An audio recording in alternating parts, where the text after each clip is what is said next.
In Egypt, security forces have used tear gas to disperse anti-government protests outside a mosque in the capital. Meanwhile, on Tahrir Square, supporters of the regime are staging a mass rally to mark the third anniversary of the 2011 uprising.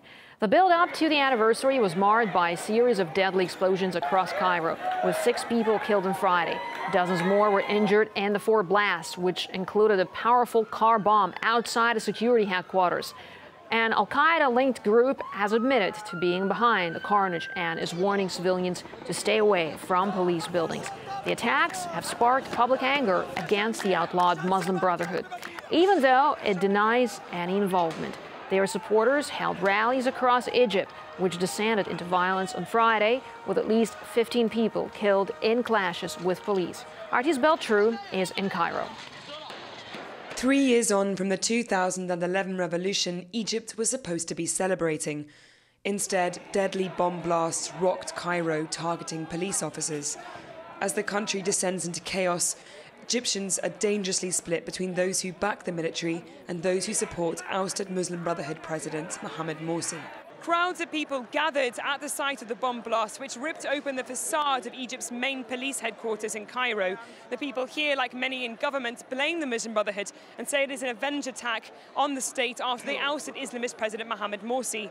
With anger mounting, there is likely to be a harsher crackdown on the Islamist group.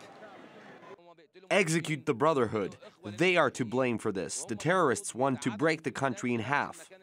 Some are afraid to leave their homes, but most are more determined than ever to go to the streets against the Brotherhood for the revolution anniversary.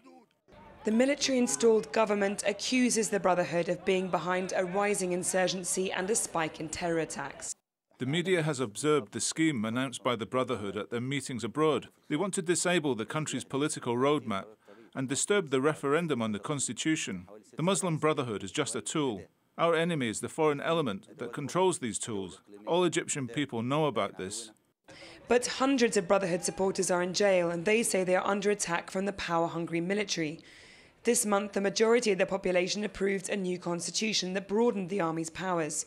It shields the military budget from cuts, gives the armed forces the right to approve defence ministers and try civilians in military courts. With the military coup, that they always create this kind of explosions just to get a justification against the anti-coup people, and we believe that they did these 3 bombing this morning, these 3 explosives this morning, and they just want to have more and more massacres against their oppositions in the street.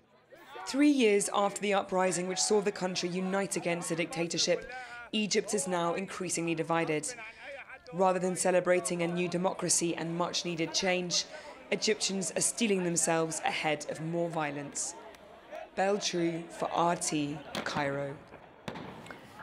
Now, the 2011 revolution ended almost 3 decades of rule by dictator Hosni Mubarak. After more than a year of transitional military rule, the Islamist-backed candidate Mohammed Morsi was elected president. His government pushed through a new constitution criticized for being over-influenced by Sharia law. A popular uprising against Morsi led to him being forced out by the army a year later. The military then launched a crackdown on the Muslim Brotherhood, with thousands of supporters killed in the unrest. The Brotherhood was then declared a terror group. The editor of the Pan-African Newswire told us that Egypt's government should tackle its differences with the opposition to achieve any stability. The army cannot guarantee security inside of Egypt as long as there's no political solution to this split that exists between the Brotherhood as well as the military and those who are aligned with the Egyptian military. It's a very tense atmosphere inside of the country. There are many opponents to the military-backed regime. There was a significant boycott of the referendum elections just last week. And I believe that the tensions are going to grow.